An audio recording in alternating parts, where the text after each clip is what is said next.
பக்தர்கள் தங்களது தரிசன அனுபவத்தை தெரிவிக்க வடபழனி முருகன் கோயிலில் மின்னணு ஆலோசனை பெட்டி வசதியை தொடங்கி வைத்துள்ளார்.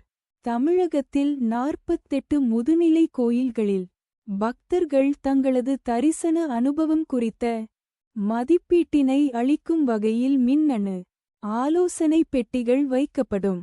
சென்னை வடபழனி முருகன் கோயிலில் மூலவர் சன்னதி மரக்கதவில் வெள்ளித் தகடு போர்த்தும் திருப்பணி புள்ளி 20 லட்சம் ரூபாய் மதிப்பீட்டில் செய்யப்படும் என்று அறிவிக்கப்பட்டது.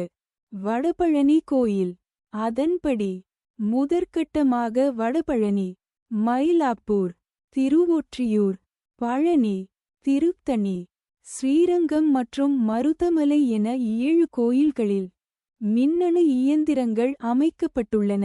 கோயில்களுக்கு வரும் பக்தர்கள் தங்களது தரிசன அனுபவம் குறித்த மதிப்பீட்டினையும் ஆலோசனைகளையும் அளிக்கும் வகையில் முதல்கட்டமாக இதில் வடபழனி முருகன் கோயிலில் அமைக்கப்பட்டுள்ள மின்னணு ஆலோசனை பெட்டி வசதியை தொடங்கி வைத்தார். பக்தர்கள் மகிழ்ச்சி. 34 லட்சம் செலவில் உருவாக்கப்பட்ட வெள்ளிக்கதவுகள் மூலஸ்தானத்தில் 10 லட்சம் ரூபாயில் அமைக்கப்பட்டுள்ள குளிரூட்டி வசதியையும் துவக்கி வைத்திருப்பது பக்தர்களிடம் பெருத்த மகிழ்ச்சியை ஏற்படுத்தி வருகிறது.